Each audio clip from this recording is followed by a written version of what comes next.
사는 지역은 말씀드릴 수가 없었지만 저는 30대 중반에 아이 하나를 둔 엄마로 20대 젊은 시절 정말 뼈아픈 상처를 경험해야만 했습니다. 하나뿐인 남편을 큰 병으로 잃어야만 했거든요. 평생 제 곁에 있어줄 것 같던 남편이 떠났던 순간을 생각하면 아직도 하늘이 무너지는 듯 합니다. 그리고 그 후 저에게 닥친 시련들은 정말 말도 못했었죠. 먹고 살기 위해 들어간 회사에서 엄청난 갑질을 당해야만 했거든요. 아직도 그때를 생각하면 치가 떨린다고나 할까요? 하지만 남편이 떠난 몇 년 후 저에겐 기적과 같은 일이 일어났는데요. 갑질하던 회사를 제대로 혼내주며 잃어버렸던 가족까지 찾게 되었으니까요. 저에게 어떻게 그런 일이 일어날 수 있었는지 지금도 생각하면 그저 신기하기만 합니다. 남편과 만나게 된 것은 같은 친한 친구의 소개였습니다. 저는 그때 백화점 식품 코너에서 근무를 하고 있었는데 제 이상형이 다정다감한 자상한 성격의 사람이었거든요. 그런데 친구가 자기가 아는 사람 중에 정말 괜찮은 사람이 있다면서 만나볼 생각이 없냐고 하더라고요. 고아로 부모님은 안 계시지만 도배사로 일하는 사람으로 실력 좋은 능력 있는 사람이라면서 제가 원하는 다정한 성격의 사람이라 저와 잘 어울릴 것 같다면서요. 사실 저도 늦둥이 외동으로 태어나 부모님이 일찍 떠나보낸 탓에 부모님이 계시지 않아서 저와 똑같이 부모님이 안 계시다는 것에 남편을 만나기 전부터 동질감을 느끼며 어떤 사람인지 많이 궁금해졌었습니다. 그렇게 저는 남편과 만나게 되었고 남편은 정말 다정다감한 데다 따뜻한 좋은 사람이었습니다. 그래서 전 남편과 결혼을 결심하게 되었고 제가 먼저 남편에게 프로포즈를 해 결혼까지 하게 되었죠. 남편은 그때 안 그래도 자기가 먼저 프로포즈를 하려고 했는데 왜 제가 먼저 하냐며 민망해 하더라고요. 물론 그럼에도 제 프로포즈에 많이 기뻐하긴 했지만 말이에요. 남편과의 결혼 생활은 정말로 행복했습니다. 가족밖에 모르는 남편은 주변에서도 아내 바보로 유명한 사람이었거든요. 고아로 자라난 남편은 지금 자신에게 생긴 가족인 제가 너무 소중하다고 하더라고요. 그러나 저희 행복은 그리 오래가지 않았습니다. 남편이 너무 천사 같고 좋은 사람이어서 그런지 하늘에서 너무나도 빨리 데려가 버렸거든요. 제가 결혼하고 4년쯤 흘렀을까? 저희 아들이 태어나고 막 돌이 지났을 무렵이었습니다. 어느 순간부터 남편이 계속해 소화가 잘 안 되고 옆구리가 아프다고 하더니 혈변까지 보기 시작한 겁니다. 그래서 급하게 근처 동네 병원으로 가 진료를 보게 되었는데 선생님이 남편의 증상을 듣더니 큰 병원에 가 검사를 받아보는 게 좋겠다고 하더라고요. 그렇게 대학병원으로 가 검사를 받게 되었고 그 결과는 정말 충격적인 것이었습니다. 남편이 췌장암 4기라는 판정이었어요. 게다가 이미 폐와 간 등 다른 장기에도 전이가 된 상태라 항암을 해도 1년 정도의 시간밖에 없다는 것이었죠. 남편은 건강 체질에 가끔 속이 안 좋아 병원에 가서 처방을 받는 것 이외에 별다른 증상이 없었기에 처음에는 의사 선생님의 말씀은 믿기지 않았습니다. 그냥 말도 안 되는 악몽을 꾸는 것 같았어요. 하지만 남편과 저는 여기서 포기할 수 없었습니다. 저희 두 사람에게는 지켜야 하는 소중한 사랑하는 아이가 있었고 남편과 저 두 사람은 서로 깊이 사랑하는 서로에게 꼭 필요한 존재였으니까요. 그래서 남편은 그 후 열심히 항암 치료를 받으며 어떻게든 살기 위해 노력했습니다. 다행히 남편은 항암 치료가 효과가 있었는지 암세포도 크게 줄어들고 있었고 저희에게 희망이 생기는 듯 했죠. 그러나 그도 잠시 남편의 상태는 다시 악화하기 시작했습니다. 그러던 어느 날 남편은 비쩍 마른 몸으로 저에게 이야기하더라고요. 여보, 나 우리 지훈이 대학교 들어갈 때까지만이라도 살고 싶어. 나 지금 죽고 싶지 않아. 내가 당신이랑 우리 지훈이를 두고 어떻게 떠나? 여보, 나 아직 죽는 게 두렵고 너무 무서워. 나도 그래. 나도 당신이 떠나는 게 두렵고 너무너무 무서워. 당신 없이 이 세상을 나보고 어떻게 살라고. 나도 당신이 우리 지은이 대학 갈 때까지만이라도 떠나지 않고 내 곁에 살아줬으면 좋겠어. 그러니까 자기야, 어떻게든 살아. 어떻게든 살아서 우리 지훈이 대학 가는 것도 보고 결혼해서 자식 낳는 것도 보면서 예전처럼 행복하게 살자. 지훈 아빠, 나 두고 가지 마. 여보, 내가 열심히 노력해 볼게. 어떻게든 버텨서 내가 당신이랑 우리 지훈이 곁에 있을 거야. 지훈 아빠. 그러나 결국 저는 남편을 편히 보내주는 길을 선택할 수밖에 없었습니다. 더 이상 차도도 없었고 저희 곁에 있으려고 노력하는 남편이 항암 치료를 하며 너무 힘들고 고통스러워 했으니까요. 짧은 시간이라도 남은 시간 남편과 아이 그리고 저 이렇게 세 식구서 행복하게 보내자는 생각이었죠. 그래서 남편이 지내는 병원도 호스피스 병원으로 옮기게 되었어요.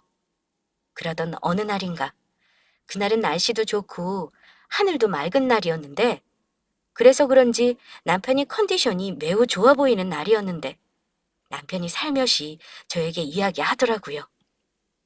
여보, 내가 당신이랑 지훈이만 남겨놓고 먼저 가서 미안해.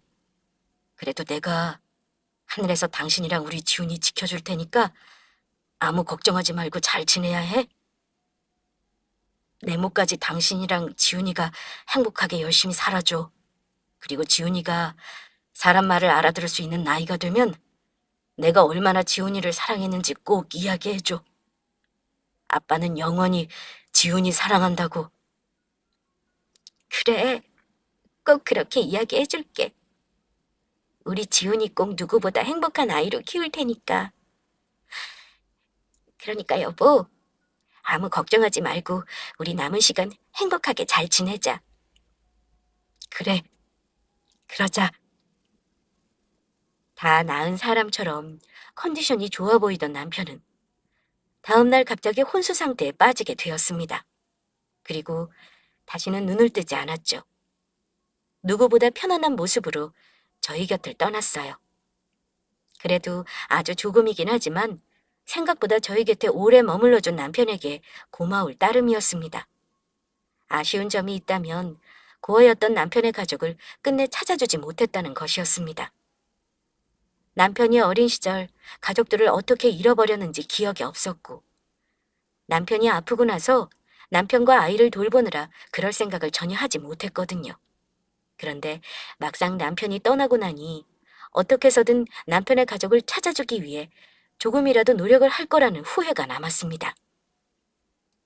하지만 전 남편이 떠난 사실에 계속해 후회하며 아쉬워할 여유가 없었습니다.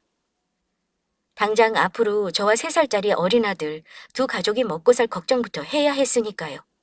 게다가 아무리 의료시비 보험을 들었다고 하지만 남편이 아프며 진 빚들도 많이 남아 있었으니까요. 그때는 이미 남편의 병원비에 저희 생활비로 모아두었던 돈도 다 쓰고 이미 집까지 이사해 전세에서 월세로 바꾼 상황이었거든요. 그래서 전 어린아들을 어린이집에 맡겨놓고 일을 시작하게 되었습니다. 하지만 결혼 후 아이를 낳고 남편을 간병하다 보니 오랜 시간 사회생활을 하지 않은 경력 단절이 된 상황이었고 그래서인지 저를 뽑아주지 않더라고요.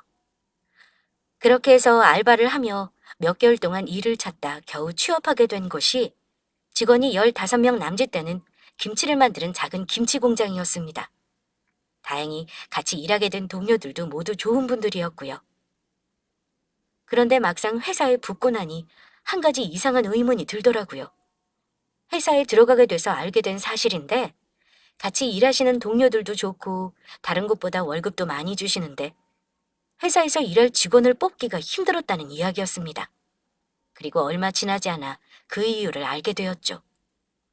면접 볼 때는 몰랐었는데 사장이란 인간의 인격이 아주 개차반이었거든요.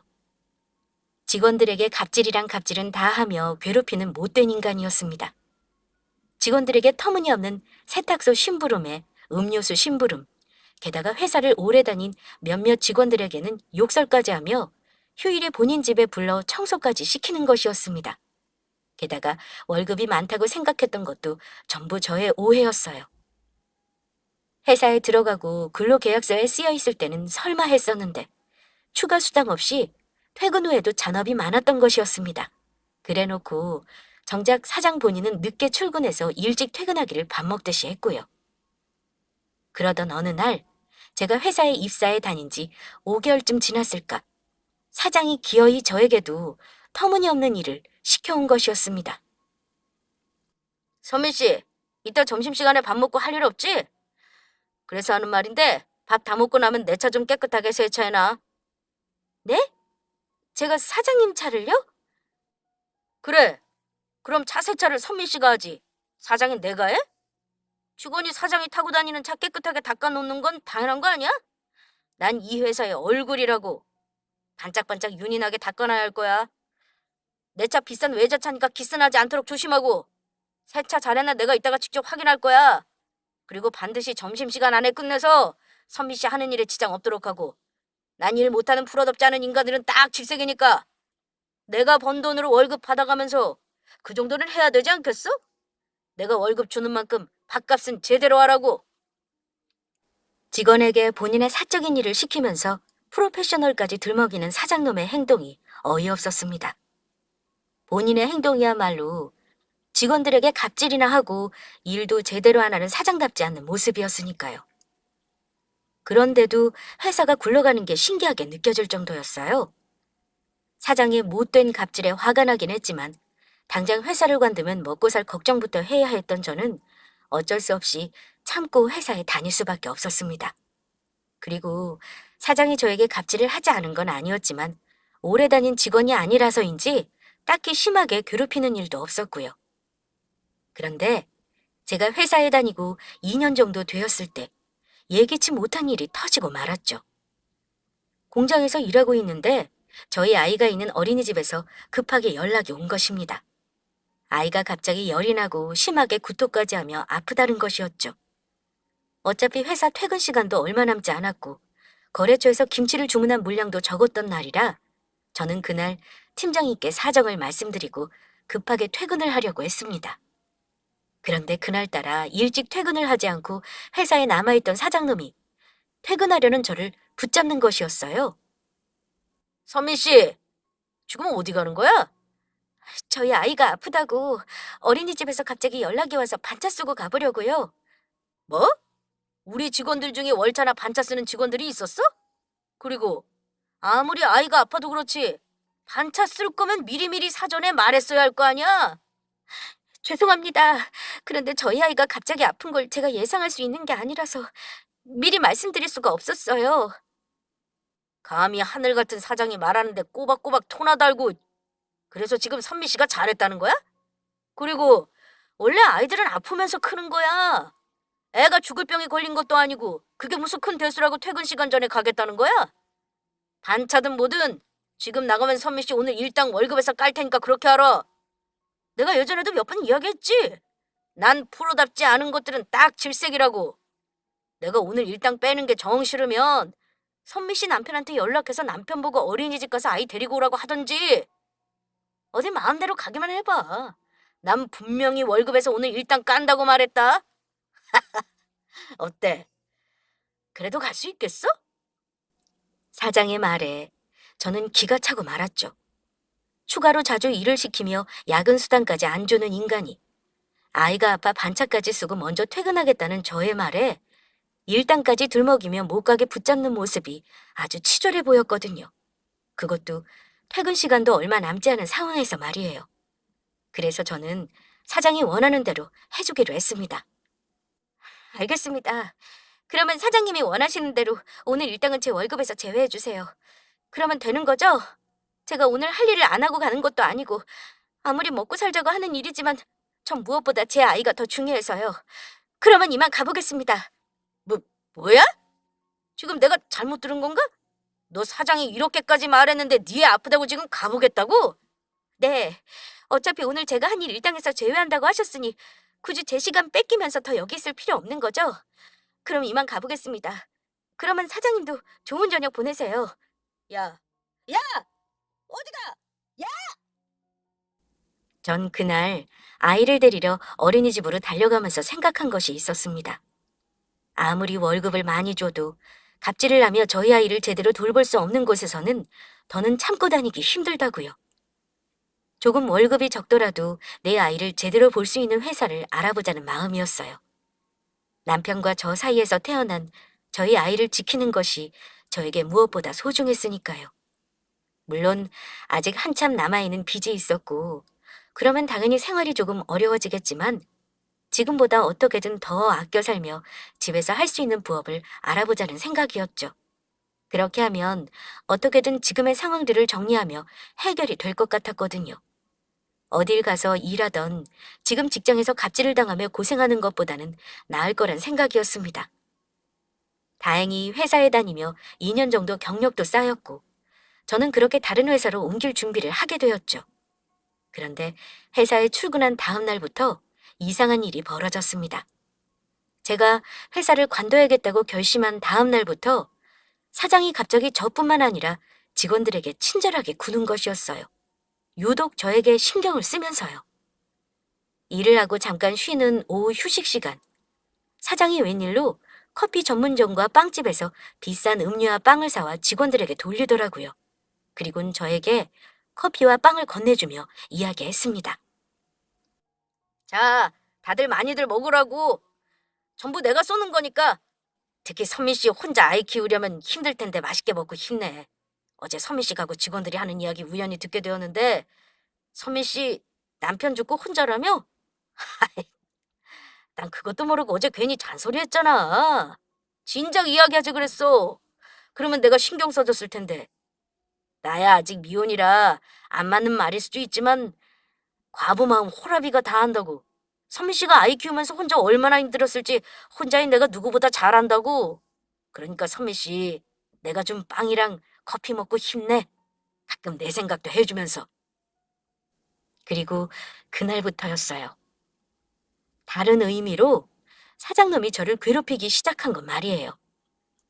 사장은 40대 초반의 나이에 아직 결혼을 못하고 있었는데 제가 남편을 잃고 혼자라는 사실을 알게 된 후부터 저에게 관심을 보이기 시작했던 겁니다. 회사에서도 퇴근 후에도 계속해 저에게 문자로 연락을 해왔던 거예요. 본인의 일상 사진까지 저한테 보내면서요. 한마디로 제 의사는 묻지도 않고 지 멋대로 저에게 치근덕거렸던 것이에요. 선미 씨, 오늘 날씨가 참 좋지? 그런데 선미 씨는 사랑이 뭐라고 생각해? 난 지금까지 여자랑 제대로 사귀어 본 적이 없어서 사랑이 뭔지 잘 모르겠네. 선미 씨가 나한테 가르쳐주면 안 되나? 선미 씨, 오늘 내가 출근하면서 찍은 사진 보내준 건데 어때? 운전하면서 내 팔뚝에 잡힌 근육들 너무 남자답고 멋있지 않아? 나 요즘 혼자라 너무 외로운데.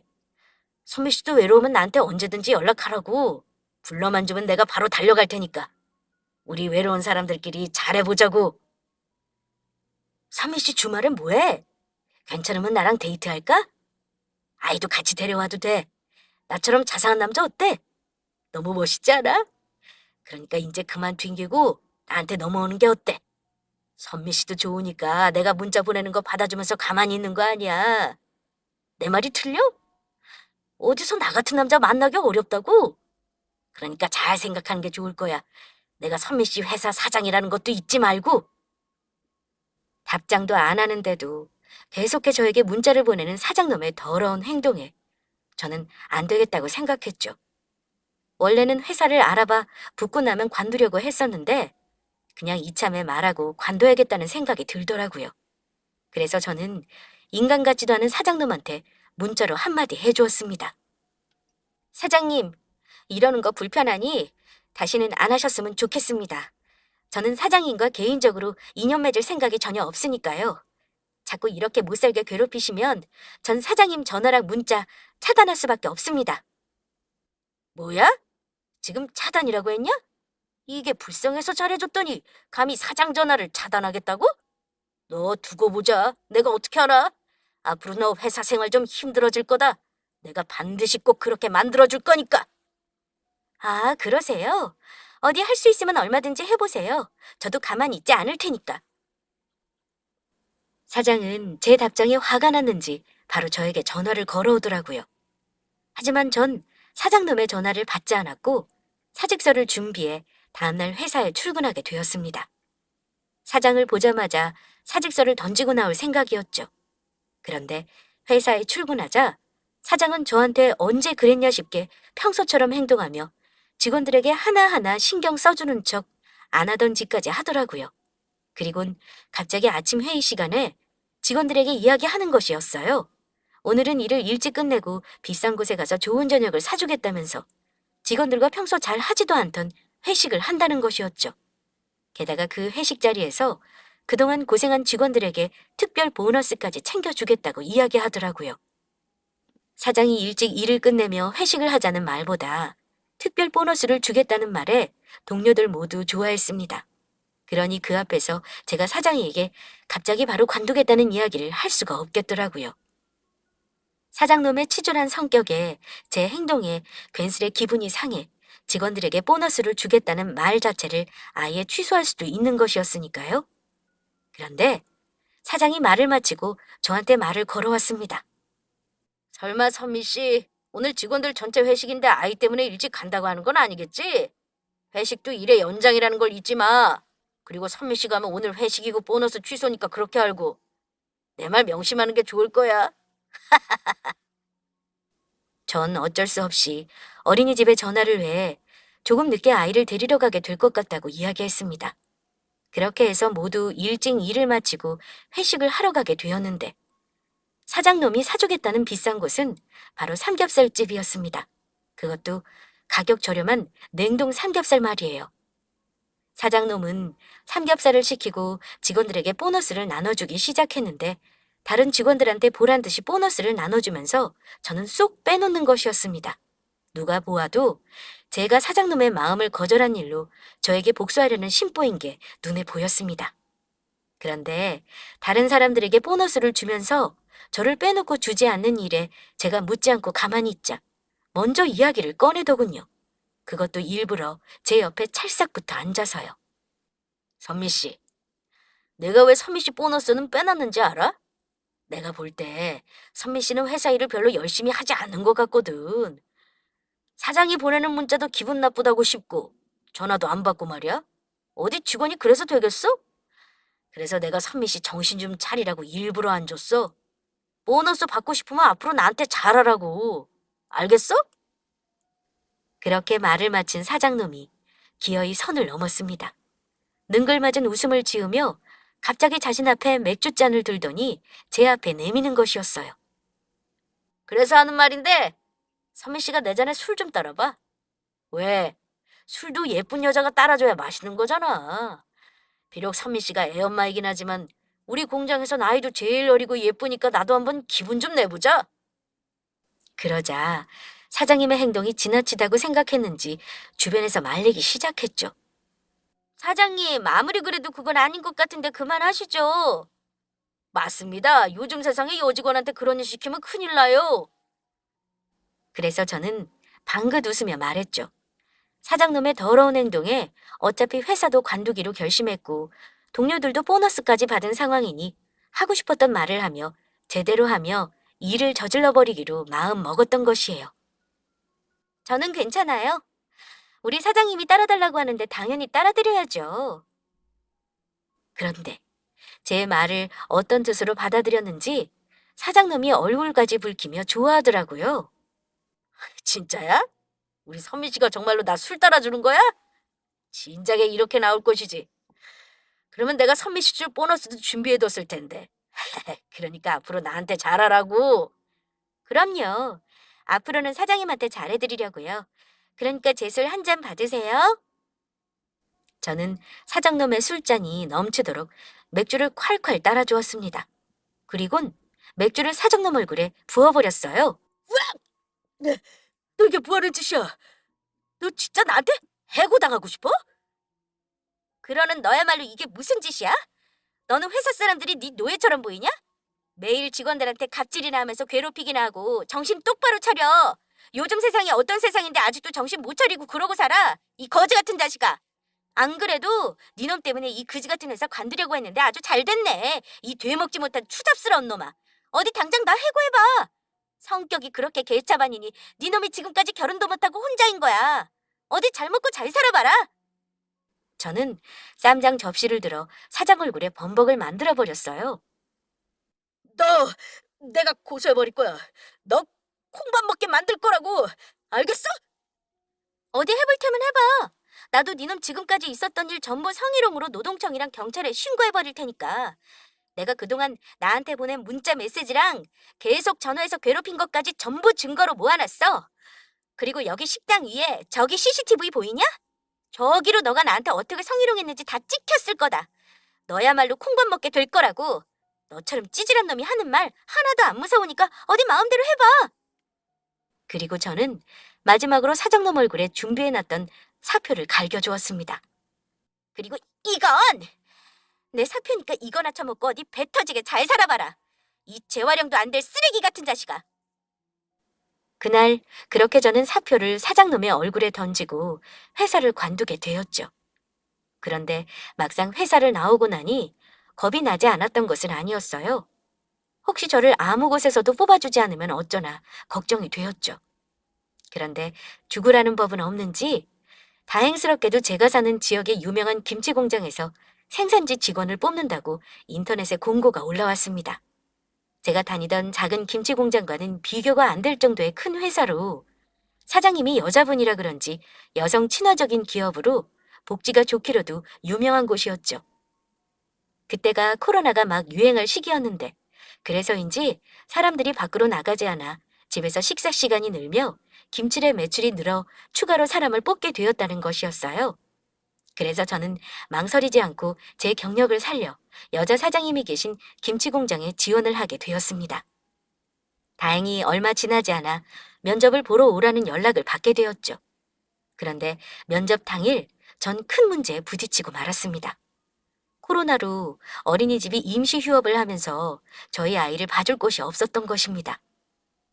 지인들에게 부탁을 하려고 해도 모두 일을 나가는 직장인들이니 딱히 아이를 맡아줄 사람도 없었고요.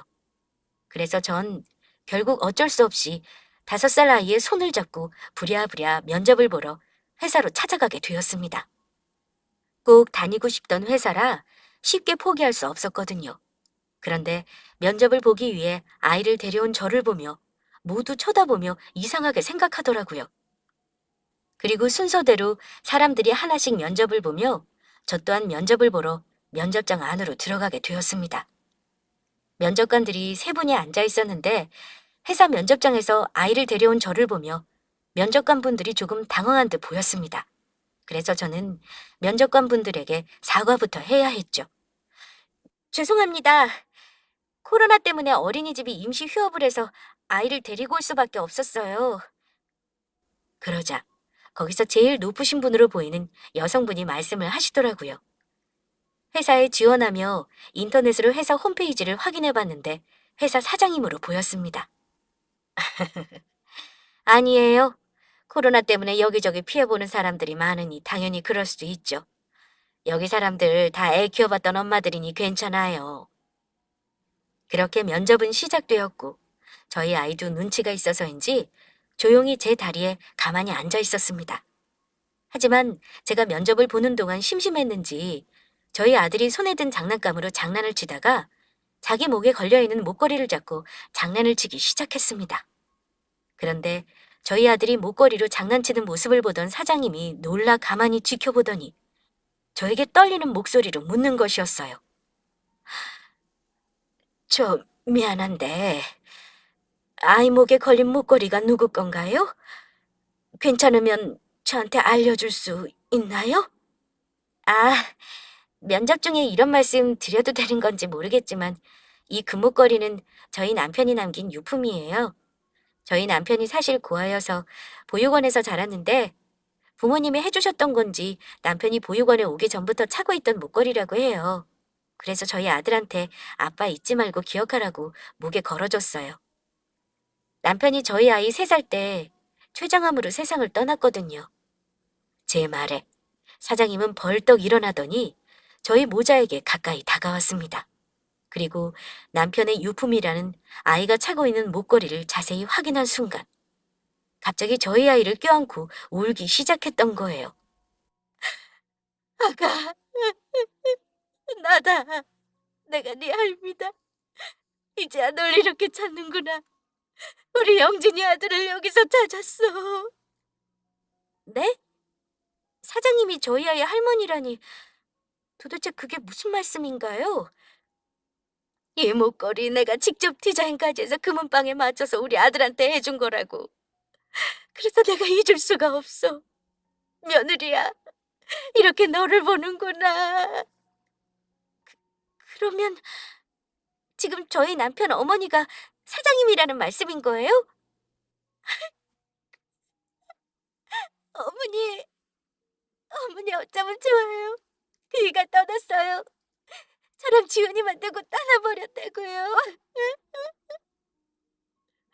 우리 아들이 세상을 떠났다니 이걸 어쩌면 좋니? 어쩌면 좋아. 시어머니와 저는 그렇게 한참을 부둥켜 안고 울고 말았습니다. 그리고 어머니는 급하게 나머지 면접을 보시고 저와 이야기를 나누게 되었어요. 그 후 어머니와 대화를 하며 알게 된 사실인데 남편은 시어머니가 버린 게 아니고 뜻하지 않은 이유로 잃어버리게 된 것이더라고요. 저희 남편이 3살이 되었을 무렵 시아버지가 바람을 피워 시어머니는 어쩔 수 없이 이혼을 하게 되었고 시어머니가 남편을 키우기를 원했지만 시아버지가 남편의 양육권을 시어머니에게 주지 않아 어쩔 수 없이 헤어지게 되었다는 것이었어요. 그래서 남편은 시댁에 맡겨져 키워지게 되었는데 어린 남편이 시어머니가 보고 싶다며 집 밖으로 나갔다가 잃어버리게 되었다는 이야기였죠. 시아버지가 남편을 잃어버렸다는 소식에 시어머니는 제정신이 아니었고 몇 년을 미친 사람처럼 남편을 찾아다녔다고 해요.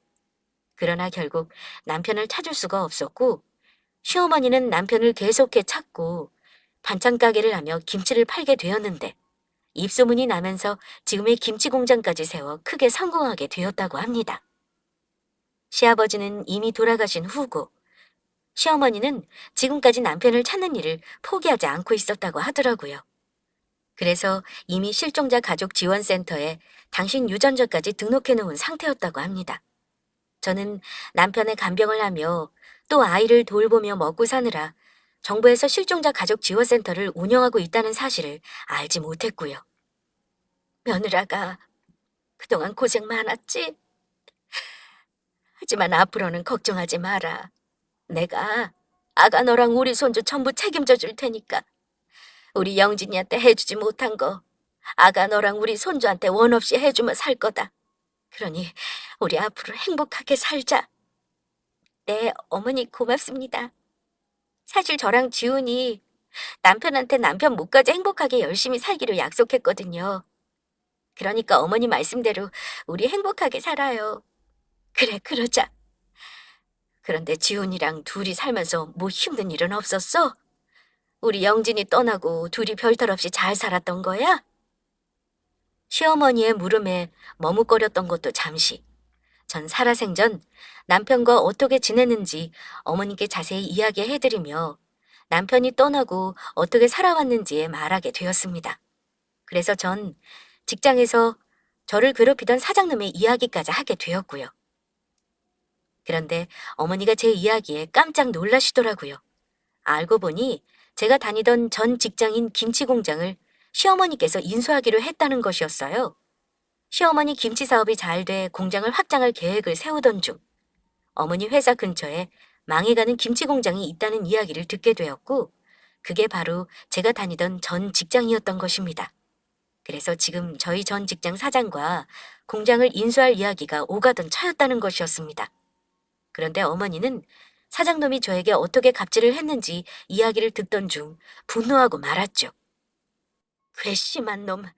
내가 공장을 사주겠다는 이야기에 굽신거리며 좋은 사람인 척 연기를 하더니 뒤에서는 사람들 못살게 굴면서 못된 짓을 하고 있었어. 그것도 감히 우리 며느리한테. 내가 그놈을 가만두지 않을 거야. 우리 며느리 괴롭힌 놈 회사 사줘서 잘 사는 꼴 내가 절대 못 보지. 아주 패가 망신해서 개망신 당하는 꼴 내가 포기할 거야. 아가, 너는 아무 걱정하지 말고 이 시어미만 믿고 있거라. 내가 전부 해결해 줄 테니까. 그 이후 시어머니께서 전 직장 사장놈을 조사하며 알게 된 사실인데 사장놈이 무슨 이유에서인지 진 빚이 많더라고요. 게다가 다른 김치 회사들은 매출이 늘어갔지만 사장놈의 회사만 자꾸 매출이 떨어졌었나 봅니다. 제가 다닐 때도 일하는 것 비해 제품이 팔리지 않는다고 생각을 하긴 했었거든요. 그런데 전 회사에 다니며 느낀 거지만 갑질한 사장놈의 회사는 망할만 했다는 생각이었습니다. 한동안 김치 판매가 잘 되었던 때가 있었는데 그때 가격은 올리면서 점점 안 좋은 재료들을 쓰는 것도 모자라 김치 안에 들어가는 재료들도 줄이기 시작했으니까요. 그때도 이렇게 맛없는 비싼 김치를 누가 사 먹나 싶었는데 결국 욕심만 부리다가 망하게 생긴 것이죠. 그러니 사장놈은 회사가 점점 장사도 안 되고 자신이 진 빚을 해결하기 위해서라도 공장을 팔아야만 했던 것이었습니다. 그리고 어머니는 저와 이야기가 있고 난 뒤 며칠 후 저희 전 직장 사장놈을 혼내줄 때가 되었다고 생각했는지 사장놈을 회사로 부르게 되었습니다. 그리고 어머니와 제가 있는 대표 이사실로 사장놈이 오도록 만들었죠. 사장놈은 대표 이사실로 들어오면서 생각지도 못한 제가 있는 모습에 몹시 당황한 눈치였습니다. 그러면서 제가 이곳에서 일을 하게 되어 시어머니와 함께 있다고 생각한 건지 혹시 제가 시어머니한테 말을 옮기며 사장놈의 회사에 대해 이상한 소리를 했을까봐 걱정하는 눈치였죠. 서민 씨, 회사 간두더니 여기 회사로 온 거였어? 오랜만에 보니 반갑네. 근데 차 사장님 무슨 일로 저를 회사까지 불러보자고 하신 건가요? 뭐 그리 특별한 일은 아니고 아무래도 박 사장네 회사 인수하려고 했던 계획을 전면 취소해야 할 것 같아서 보자고 했습니다. 예? 갑자기 이제 와서 취소라뇨? 그게 무슨 말씀입니까? 알아보니 내 놈이 네 회사에서 내 새끼 못 살게 구고 괴롭힌 천하의 나쁜 놈이었더군. 그것도 모르고 내가 니놈 회사 사주면서 니놈 배만 불려줄 뻔했어. 제가 언제 최 사장님 새끼를 못 살게 굴고 괴롭혔다는 건가요? 최 사장님 자제분이 저희 회사에 다니면서 일을 하기라도 했단 말씀입니까? 그래 이놈아! 직접 보면서도 몰라? 여기 내 옆에 앉아있는 김선미가 바로 내 며느리다. 우리 아들 안사람이라고. 그런데 니놈이 우리 손주 아플 때 우리 며느리 반차 쓰고 간다고 하니 월급에서 일당까지 뺐다면서? 그것도 모자라 우리 며느리가 싫다고 하는데도 그 역겨운 면상으로 들이대면서 괴롭히고 갑질이랑 갑질은 다 했고 우리 며느리한테 직접 들었어. 그러면 저 며느리가 아니 선미 씨가 최 사장님 며느리였단 말입니까? 아이고, 저 모르고 그랬어요. 남편이 죽었다고 해서 그래도 되는 줄 알고 관심 있어서 그랬던 것이란 말이에요. 최 사장님이 저희 회사 안 사주면 저 빚쟁이들한테 쫓겨 감옥 가게 생겼다고요. 제가 사실 코인에 제가 사는 집까지 담보잡혀 투자했다가 전부 사기당하고 말았단 말이에요. 그러니까 최 사장님 죽은 사람 살려준다고 생각하시고 제발 한 번만 봐주시면 안 될까요? 자다가 봉창 두드리는 소리하고 자빠졌네. 내가 미쳤다고 내 새끼 고생시킨 것도 모자라 성희롱한 성희롱범을 도와주겠냐? 그동안 니놈이 우리 며느리한테 잘못했던 일들 모두 법적으로 꼭 물어서 처벌받게 만들 테니까 각오나 단단히 해두는 게 좋을 거다. 니놈도 어디 내가 아는 갑질 제대로 당해봐. 그러자 사장놈은 이번에는 저를 붙잡고 울며 매달렸습니다. 선미씨, 아니 사모님, 제가 사모님이 누군지 모르고 그동안 주제도 모르고 까불었습니다. 제가 전부 잘못했어요. 이렇게 빌 테니까 제발 최 사장님 마음 좀 되돌려 주시면 안 될까요? 그렇게만 해주시면 제가 앞으로 사장님을 은인으로 모시겠습니다. 미쳤냐? 내가 너 같은 놈을 도와주게? 앞으로 네가 했던 행동들이 어떤 것들이었는지 벌 받으면서 제대로 느끼며 살아봐. 저에게 갑질하며 괴롭히던 사장놈은 결국 경비분들에게 끌려가며 시어머니 회사에서 쫓겨나고 말았습니다.